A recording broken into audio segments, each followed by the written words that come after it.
And here we have Rachel Meghan Markle parading on a yacht since 2014. At the very least, that these pictures emerged there.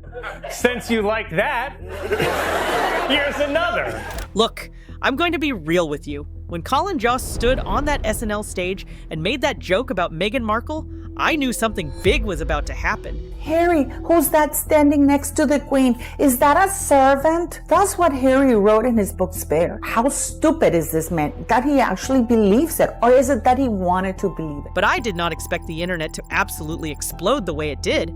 The second those words left his mouth, you could feel the entire energy shift. Not just in the studio, but everywhere. Because this wasn't your typical celebrity roast. This was calculated. President Trump also announced a new trade deal with the UK that will reopen British markets for American companies. All that Britain demands in return is that we keep these two. Colin wasn't just making jokes, he was opening a door that Meghan has spent years and millions of dollars trying to keep sealed shut. For almost a decade, Meghan operated with this invisible shield around her. The media treated her with kid gloves. She knew exactly how to work that protection. Every interview followed the same pattern: tears at the right moment, pauses for dramatic effect, carefully chosen words that made her sound vulnerable yet strong. It worked for years. People bought it. They defended her online against the palace and the tabloids. But something shifted during that SNL segment. Colin didn't attack her with anger. He attacked her with truth wrapped in humor, which is somehow so much worse. Because when you make people laugh at someone's expense, you're showing everyone else that it's okay to stop taking them seriously. And that's exactly what happened. And this is sweet. Meghan Markle said she has a finger they can use if they need it. The audience didn't gasp in horror. They laughed, and in that laughter, you could hear years of suppressed skepticism finally being released. Colin mentioned the UK trade deal and joked that all Britain wanted in return was to keep Harry and Meghan brutal, simple, effective. But that was just the warm-up. Then he brought up the line from Harry's memoir about mistaking the Queen's aide for a servant. He let that absurdity hang in the air. The situation spoke for itself. You could see people in the audience exchanging those looks, the kind that say, did he really just go there? And the answer was yes, because Colin wasn't afraid of Twitter backlash or think pieces. He had calculated that the public was ready to hear this, that the protection Meghan once enjoyed had finally expired. And he was right. Within hours, social media exploded. Not with outrage defending Meghan, but with people sharing the clip, laughing, adding their own commentary, their own suspicions about her authenticity. Children don't know who their daddy. The floodgates opened, and once they opened, there was no closing them. You probably think that's the whole story, but you're wrong, because it gets so much worse. Here's where things get really messy. What Colin did wasn't random. Comedians don't throw out controversial material on live TV without testing the room first. They read the culture, and what Colin read was a public tired of pretending, tired of ignoring the gaps in Meghan's timeline, the contradictions in her interviews, the convenient memory lapses whenever questions got too specific. For years, whispers had circulated in Hollywood about Meghan's past. Not the sanitized Duchess version she presents in documentaries, but the real one, the one involving yacht parties in the Mediterranean, connections to wealthy older men, a social climbing strategy that allegedly started long before Prince Harry. These weren't new rumors. They'd been floating around forums, gossip blogs, and private industry conversations since her Suits days. But they stayed whispers because nobody with a platform wanted to be first. Meghan Markle was known as a hardcore yacht partying person, ready for anything. Many of you have seen this picture already. You see that there's Meghan with her Cajuna hat.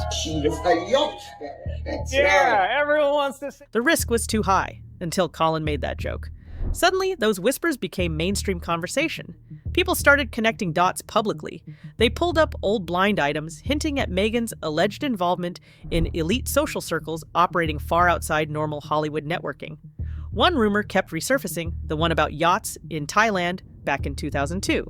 About gatherings where beautiful women entertained powerful men in exchange for access, money, and career opportunities.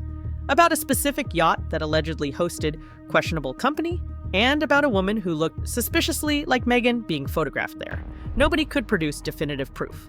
But in the court of public opinion, you don't always need smoking guns. You just need enough smoke. And there was a lot of smoke. NBC has announced plans for a spin-off to the hit series Suits, which will be set in Los Angeles. It will focus on Meghan Markle's character's struggle to balance her legal career while also caring for an unemployed immigrant. References to connections with people whose names you don't say without a lawyer present. Mentions of witness lists that supposedly included Meghan's name related to investigations into powerful predators. Allegations she'd been in proximity to circles involved in activities far darker than simple social climbing. Meghan's entire brand was built on being the underestimated outsider who conquered the palace through grace and authenticity, the feminist icon, the voice for the voiceless, the woman who chose love over tradition. But these whispers painted a different picture. They suggested a woman who knew exactly what she was doing from the beginning, who studied the game, learned the players, positioned herself strategically for maximum gain.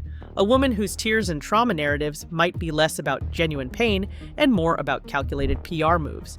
And here's what made this particularly dangerous. Let's not forget that the late Virginia Roberts wanted to call Meghan Markle as a witness, and she said it was exactly because Meghan Markle was a close past associate of Prince Andrew and would have seen or participated or been around whatever he was doing. People weren't just questioning her past anymore, they were questioning her present. Every charitable appearance looked performative. Every podcast episode sounded scripted. Every carefully staged photograph felt like propaganda. The authenticity she sold so aggressively suddenly seemed like the biggest lie of all. When your entire brand is built on being real and transparent, losing that credibility is fatal. Remember this detail about the yacht rumors because it comes back later in a way that will make your jaw drop. Okay, so 48 hours after Colin's segment aired, something bizarre happened. Photos started appearing online, vintage ones, the kind that look like they were pulled from someone's private archive and dropped into the algorithm like a bomb. Sunlit yacht decks, designer sunglasses, bodies positioned for maximum aesthetic appeal, and at the center of several images, a woman whose resemblance to Meghan Markle was close enough to set the internet on fire. Were they actually her? Was it a lookalike? Had someone manipulated old photos to create chaos?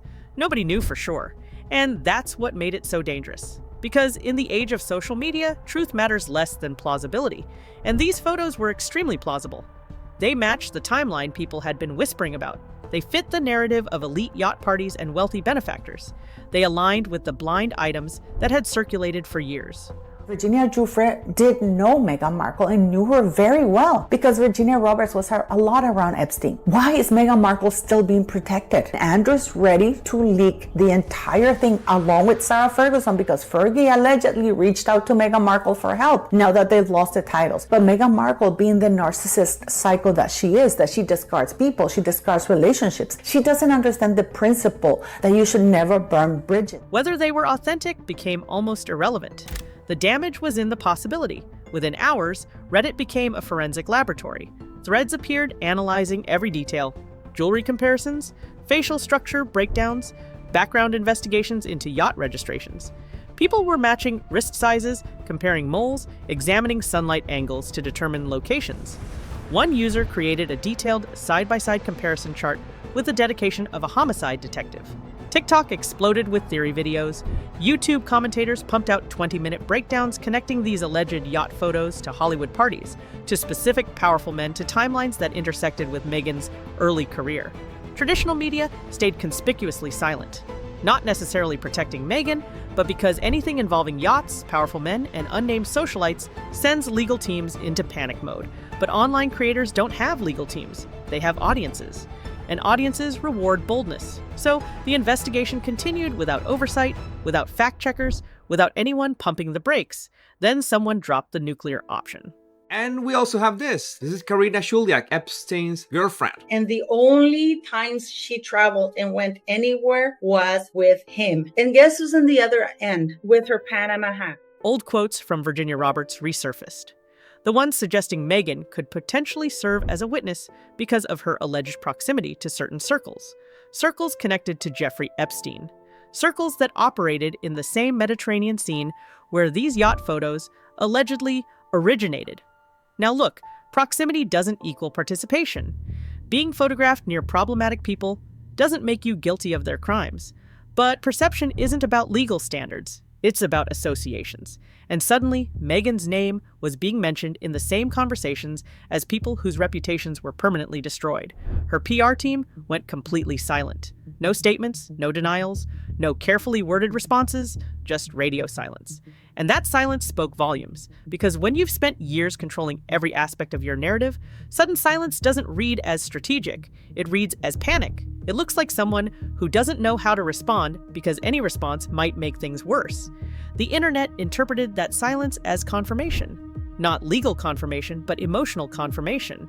The kind that spreads faster than any official statement could ever contain. Here's where things get truly fascinating.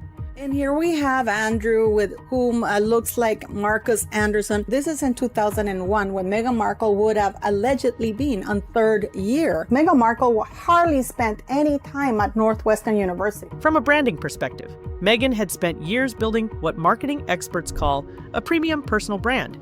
Every appearance was curated, every interview had workshop talking points, every photograph was professionally staged. She and Harry built a narrative machine designed to dictate what the world saw, when it saw it, and how it interpreted everything. But the internet doesn't obey palace rules or Hollywood PR strategies, and suddenly the control she fought for evaporated. The public wasn't asking what happened, they were deciding what happened. And worse, they were deciding what kind of woman they believed she really was. Meghan wasn't just losing control of the narrative, she was losing ownership of her identity. Millions of strangers were reconstructing her past, connecting dots she never acknowledged, telling a version of her story she couldn't rewrite or silence. People started watching old interviews with new eyes. That Oprah special that once seemed like brave truth-telling now looked like a performance. The tears appeared calculated. The pauses felt rehearsed. The revelation seemed strategically chosen for maximum sympathy without providing verifiable details. Critics who'd been dismissed as haters suddenly sounded reasonable. They'd been saying for years that something felt off, that the victim narrative didn't align with her obvious strategic brilliance, that someone this media savvy couldn't possibly be as naive as she claimed. Her entire rebranding journey started getting dissected. Listen, I brought Meghan Markle, whatever her name is, to my Deal or No Deal celebrity golf tournament. She was one of my Deal or No Deal girls that were, she was a caddy for all of my celebrities. Yeah, everyone wants to see. The transformation from cable actress to duchess to global humanitarian began looking less like natural evolution and more like calculated phases in a marketing strategy. People pulled up archived content showing contradictions. Interviews where she claimed to know nothing about Harry before meeting him, despite evidence suggesting she'd been fascinated with the royal family for years. Moments where she positioned herself as unfamiliar with British culture, despite having lived in London. Claims about being silenced in the palace, juxtaposed against her obvious ability to orchestrate global media campaigns. Every philanthropic venture got examined for substance versus style. That charity work in Rwanda looked great in photos, but what were the actual outcomes? Those empowerment speeches sounded moving, but what concrete change resulted? The feminist messaging seemed powerful, but how did it align with her alleged treatment of staff who'd reportedly left in tears? This gets uncomfortable because questioning a woman's authenticity always risks looking like misogyny. But there's a difference between dismissing legitimate grievances and questioning inconsistencies in a carefully constructed public image. The internet wasn't attacking Meghan for being a woman, it was attacking her for being inauthentic, for selling a product that didn't match reality, for using victimhood as a shield against accountability. Her phrase about anchoring into your own knowing became a viral meme. People mocked it relentlessly, not because the concept was bad, but because it perfectly encapsulated her fundamental problem. She wasn't asking people to anchor into truth, she was asking them to anchor into her version of events, regardless of evidence, regardless of what everyone else could clearly see. That's not empowerment, that's gaslighting. And audiences were done pretending otherwise. If that sounds dramatic, just wait until you hear what happened in Montecito. Behind those massive gates of the Montecito mansion, sources say the atmosphere transformed completely. From California calm and curated elegance to what insiders described as crisis mode. A household that stopped functioning like a normal celebrity residence and started operating like a command center under siege. Meghan, who typically micromanaged every single public appearance, every media interaction, every Instagram post, allegedly withdrew almost completely overnight. No more staged coffee runs where paparazzi just happened to be there, no conveniently timed photos of her doing charity work, no surprise Zoom appearances on friendly podcasts. She vanished from public view in a way that felt less strategic and more like someone hiding from a storm they absolutely couldn't control. Her PR team reportedly spiraled into chaos. They drafted statements they never actually released. They prepared responses to rumors they couldn't confirm or deny without making things worse. They held marathon meetings trying to determine the right tone, the right timing, the right strategy to regain control of a narrative that had already completely escaped them. But every single hour brought new online theories. Every day surfaced another old rumor that people claimed validated their suspicions. Every moment of silence made people more convinced something huge was being hidden. Harry tried his best to maintain some kind of normalcy. Morning runs through the neighborhood where photographers still camped out. School drop-offs that got photographed from a distance. Occasional visits with their extremely small circle of friends who hadn't distanced themselves yet. But people close to the situation noticed the strain on him. His usual easygoing demeanor looked tighter, more forced. His patience seemed thinner when dealing with staff. He carried himself like someone waiting for bad news he knew was coming but had absolutely no idea how to prepare for.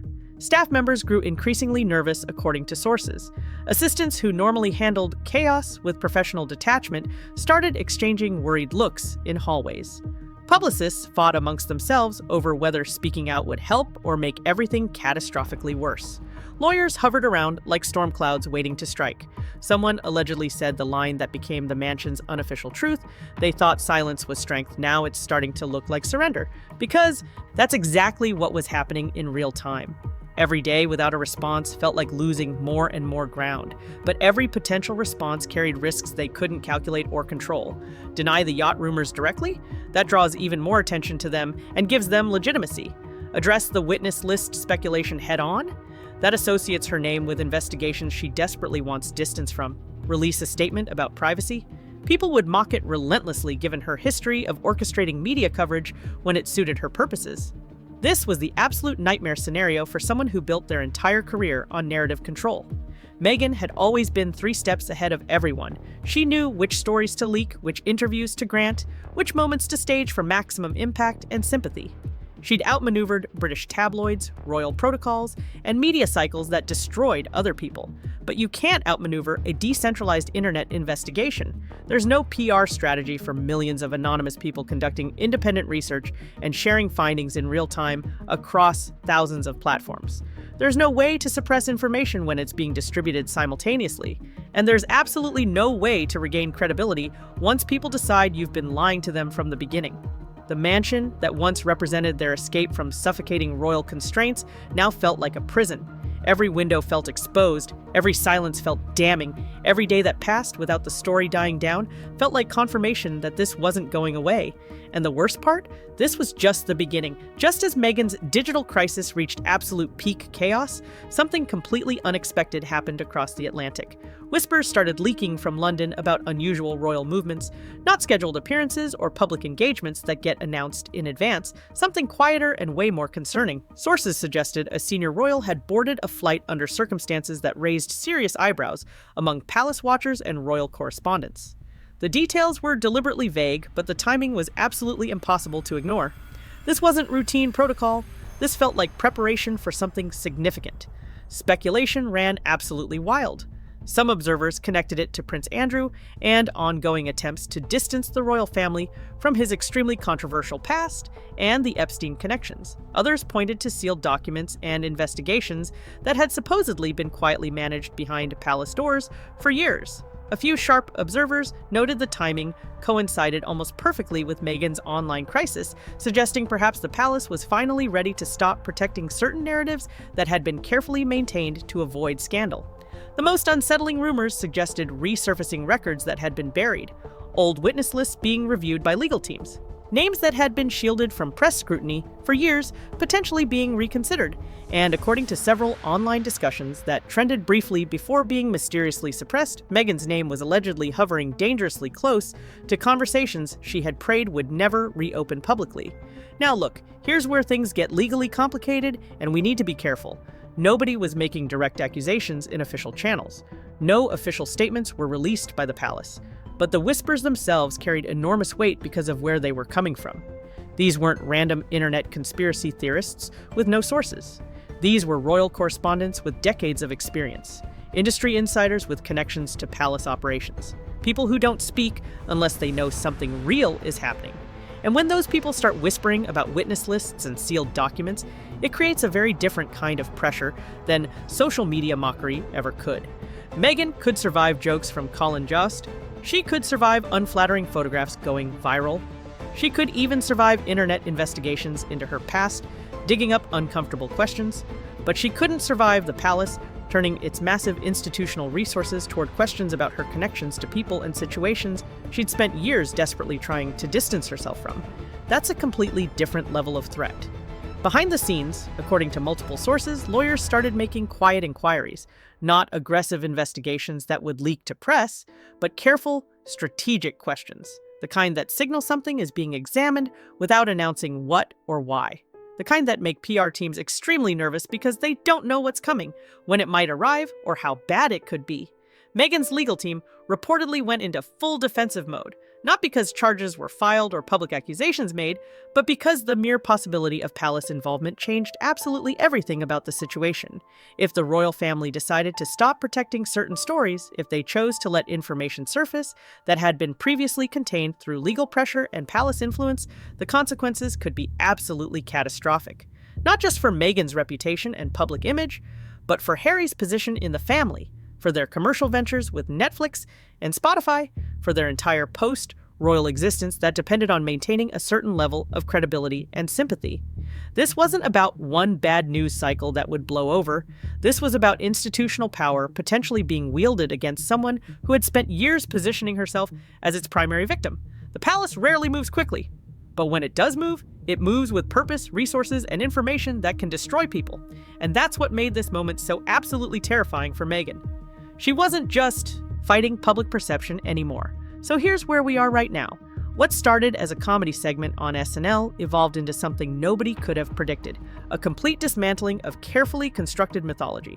Meghan Markle spent years building an image of herself as the underestimated outsider who conquered institutional power through grace, intelligence, and authenticity. She positioned herself as the victim of racist media, patriarchal systems, and royal cruelty. She sold empowerment while allegedly treating staff poorly behind closed doors. She preached authenticity while curating every single millisecond of her public presentation. She demanded privacy while orchestrating global media campaigns. And for a long time, it actually worked. People believed the narrative because they wanted to believe it.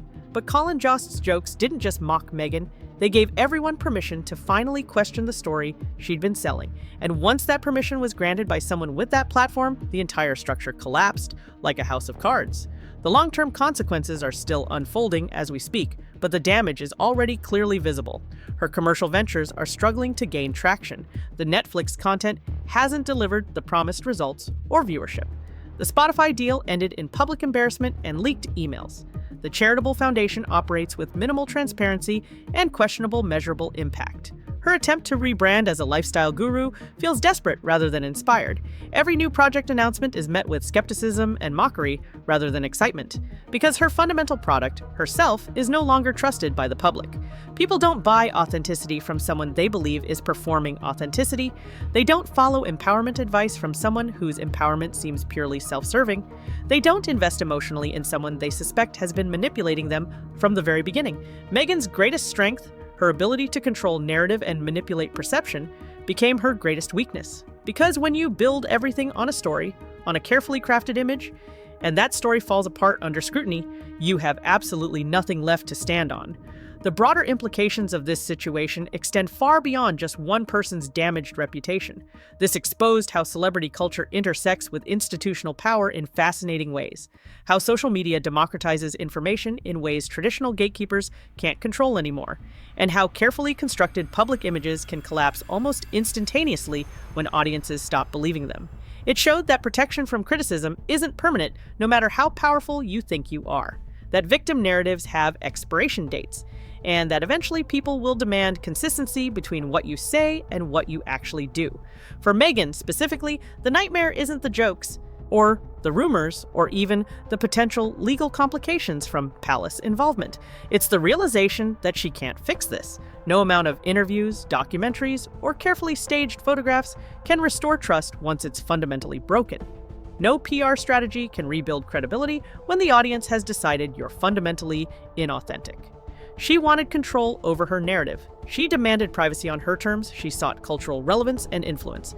But in the end, she lost all three completely. The woman who claimed she was silenced couldn't stop talking long enough to let things cool down. The woman who demanded to be believed couldn't prove her honesty when challenged. And the woman who wanted to be taken seriously became a punchline on Saturday Night Live. Colin Jost made a joke. The internet did the rest. And Meghan Markle discovered that you can survive scandal, you can survive controversy, and you can survive criticism. But you absolutely cannot survive when the world stops believing you were ever telling the truth in the first place. That's not just a damaged reputation that can be repaired with time and good PR, that's a collapsed identity. And there's no coming back from that kind of fundamental loss of credibility. Some doors, once opened, can never be closed again. Meghan just found out which door she should have kept locked. And now she's living with the consequences.